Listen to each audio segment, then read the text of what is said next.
Hello again, and welcome back to Lost in Translation. My name is Nico, and this week we're taking a look at the Torah portion of Bamidbar and the 10 things that you will miss if you're only reading the portion in English. So let's start with number one.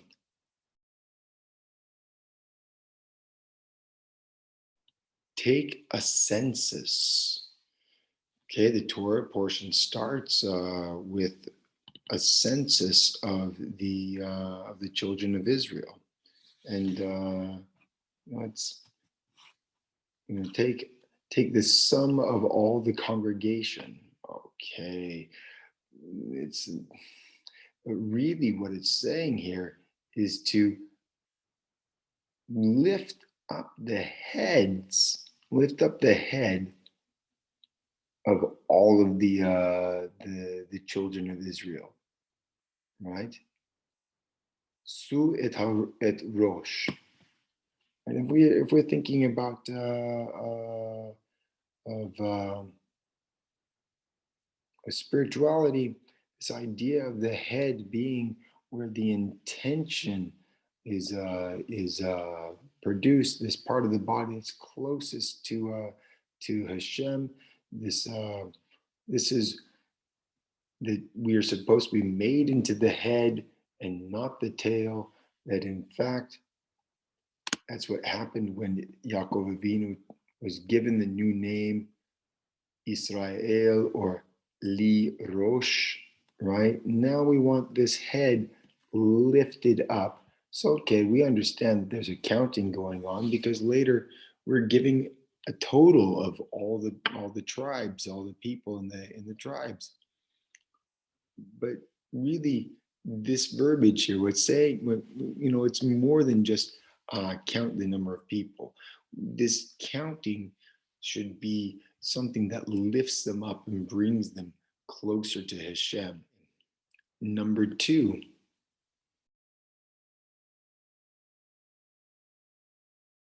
$603,550. Okay, so we count all the tribes. Well, we counted 12 tribes, but yeah, let's see. And we end up with this sum of 603,550. What's the big deal about this number? Well, what's interesting here is that, this had to have been at least a second census, right? And because this is a year later, and we know that the tabernacle, part of the process of producing the tabernacle was that there was a census, and the census was taken through the donation of a half shekel, because you're not supposed to count directly, right? So these half shekels of silver were used to make the basis for the tabernacle walls. Okay, so that was one census, and this is another census like 7 months later, and the number is the same. Well, that's strange. You would think that during 7 months, some people would die, some new people would be born, some new people would come of age. There's some different explanations for why this number would be the same, but really, if we were looking at the spiritual message again, if we understand that numbers carry qualities, we're being told here that the quality of Israel had not changed from the time of the first census to this point now, that it's really still the same nation under the same conditions, and now we're trying to lift up their heads even closer to Hashem. Number three,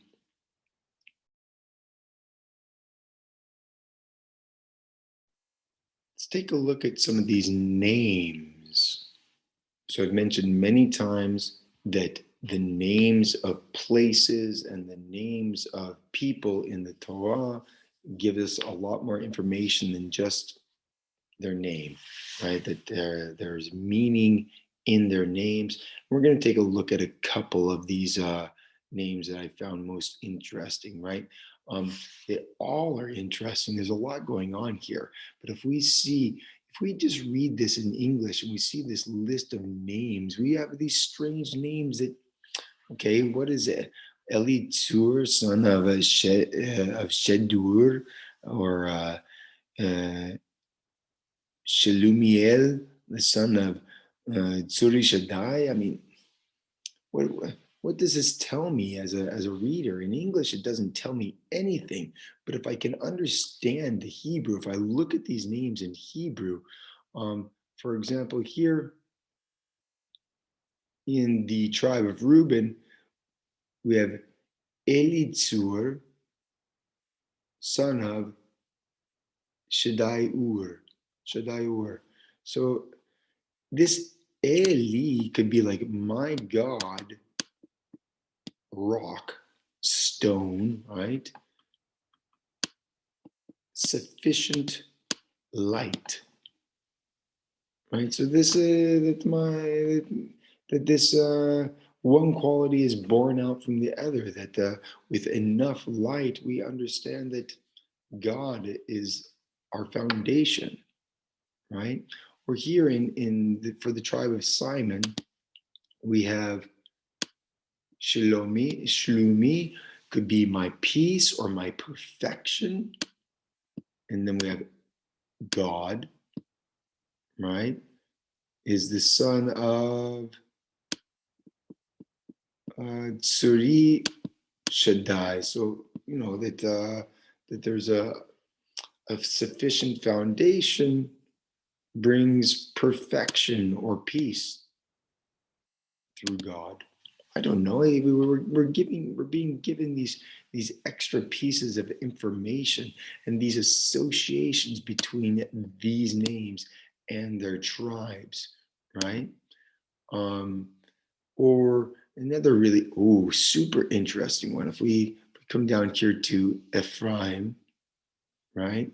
Here we have the sons of Joseph of Ephraim,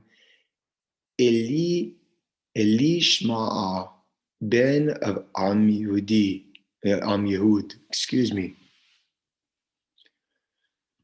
This is very interesting because this is Ishmael inverted, right? Right. Ishmael was the brother of Yitzhak, who married an Egyptian.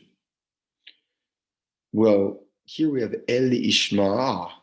Again, it's the same kind of thing that God hears me.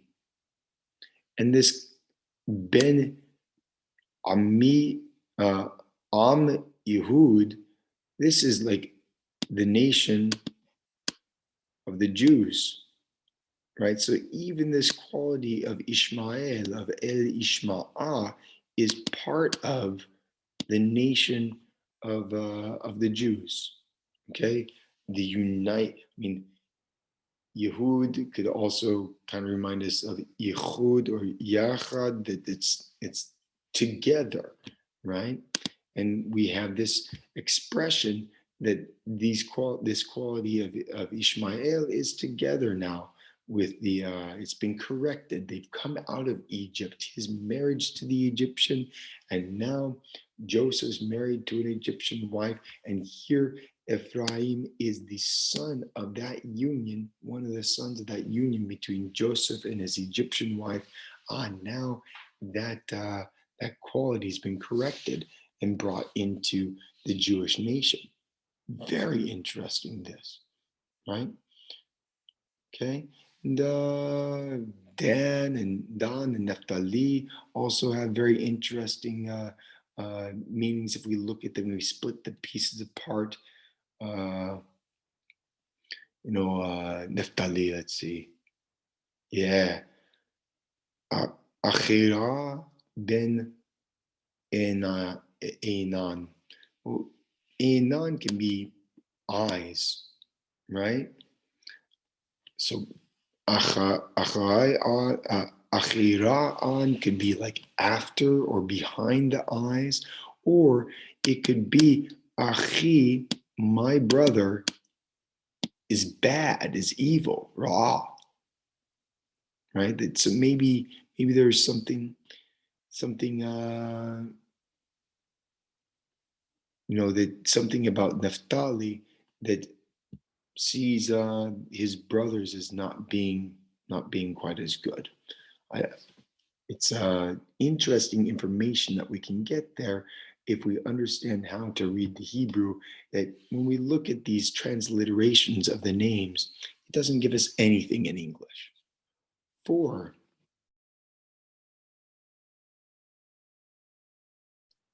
fit to go out. So we see over and over again this expression at the each of the countings, right? Uh, who were fit to go out to the army, who were fit to go out to the army, who were fit to go out to the army. So these people are 20 years of age and up, right? These are all the people mentioned in the previous portion that whose whose value was the highest, valuation was the highest of 50 shekels, right? Now there is an age limit. I think 65, they're no longer eligible or no longer required to join the legion. They're no longer considered fit to join the army, and their valuation goes down. So this fit to go out probably was only talking about able-bodied men. Number 5,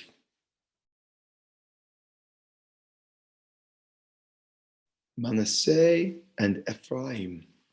Okay, so in this list of tribes being counted, we have Reuben, we have Simon, we have Judah, we have Issachar, Zebulun, we have Ephraim, and we have Manasseh, who are mentioned together in the same line, but they are counted. We're given two different totals later on, right? And we have this full number of 12, and it's because we have we have the half tribe of Ephraim and the half tribe of Manasseh, and Joseph is getting his double portion here, if we remember, right? So that means that somebody got left out, and that tribe that gets left out brings us to number 6.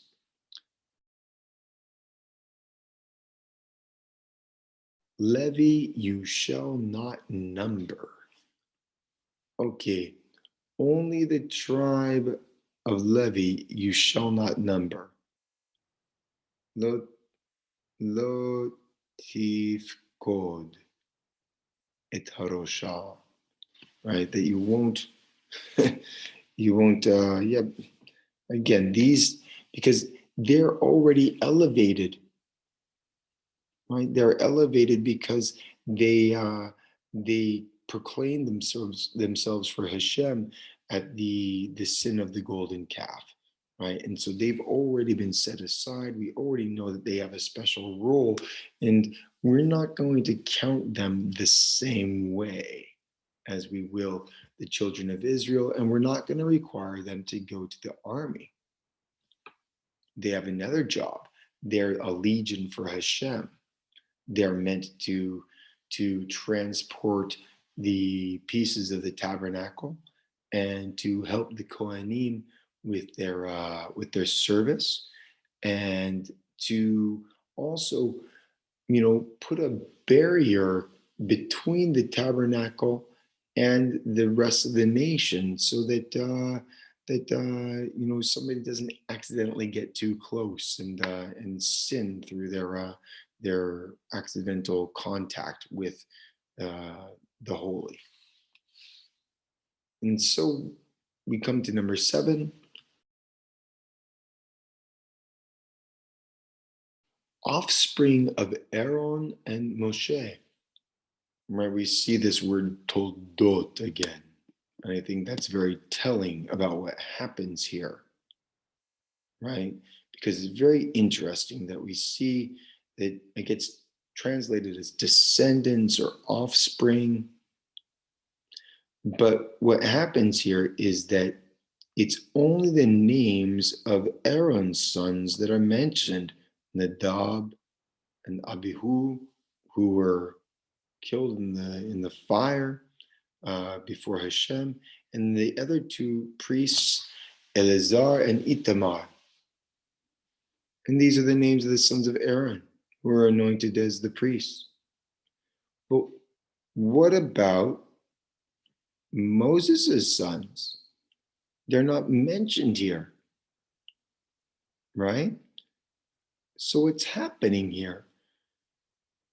Well, again, I think that this word toldot, which implies that there's a continuation or further detail, right? The sons of Moshe, partially through Moshe's humility, the quality of his humility, they kind of disappear into anonymity amongst the tribes of the Levites. They are the Amrites, right? The in the house of Amram, but we don't see them by name, and they're no longer important to the it's not that they're not important, it's just that they're not mentioned anymore. They're not talked about. So Moshe, though he is the greatest of all prophets for Judaism, he he doesn't have any hereditary line that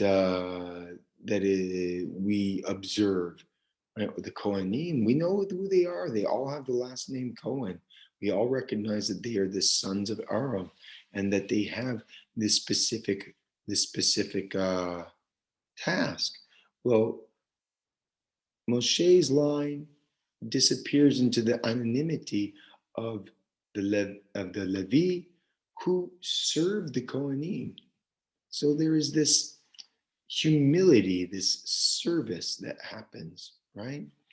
And I think that's very telling to us that there's details being given to us about what we should aspire to be. Because we cannot become, if you're not born a Cohen, you cannot become a Cohen. If you're not born Levi, you can't become Levi. But you can always be a servant to that higher principle. And it doesn't matter if you're recognized for that service or not. In fact, you should do the service because it's what you want to do. And it should be irrelevant if anybody ever recognizes you by name. Number 8,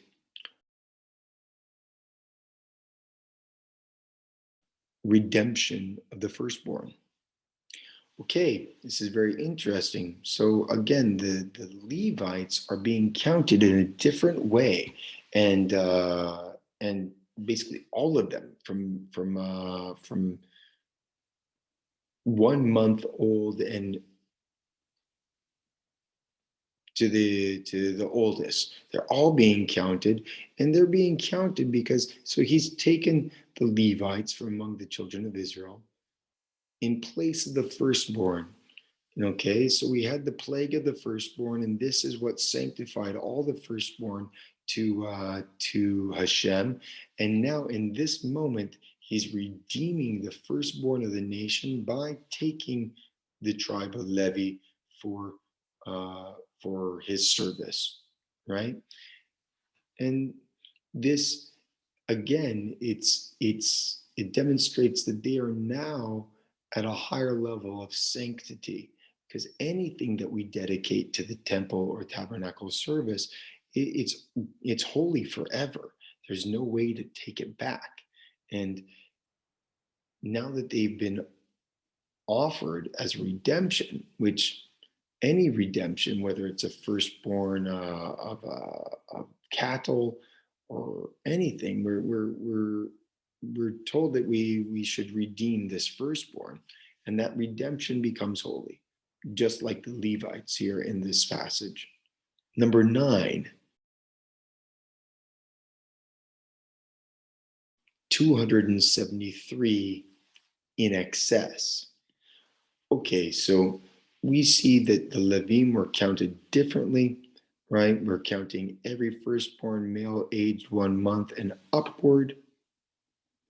And then we're told that they counted all the firstborns of the nation of Israel, and the tribe of Levi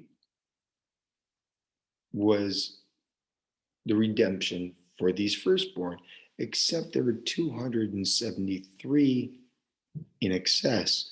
Well, here we learn the commandment that we still practice today for our firstborn sons, right? That we give 5 shekels to the priest, and that's exactly what happens here. That so the 273 who were in excess, they gave 5 shekels per head. Again, this number 5 for all 5 levels of the soul, for the 5 worlds of spirituality, for the five levels of the partsuf.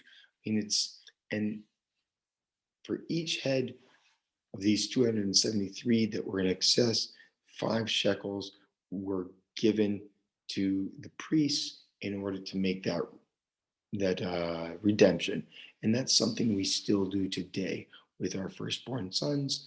We give 5 shekels to a priest, and the redemption is made. All right. Finally, number 10, do this for them.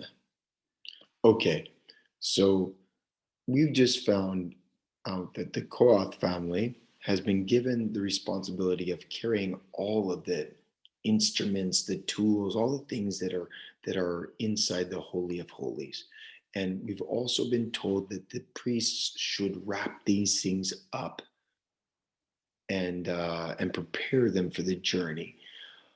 Unlike other parts of the tabernacle, where the Levi the where the Levi will have direct contact with the articles and take them apart and put them and carry them. Here we're seeing that the priests are to do this for them, so they should live and not die, so that they don't come into contact with these holy of holy articles. That just like the Levites form a circle around the tabernacle to protect Israel, here the priests, the Kohanim, are protecting the Levites from the holy of holies within the tabernacle. And we constantly have this separation from from lower levels of sanctity to higher levels of sanctity. And that's held throughout the system of the society, throughout the classes, as it were.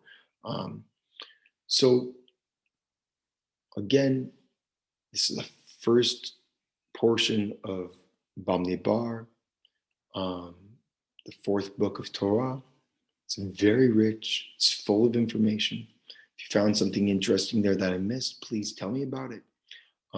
Otherwise, as always, like, share, subscribe, comment, and until next time, be well.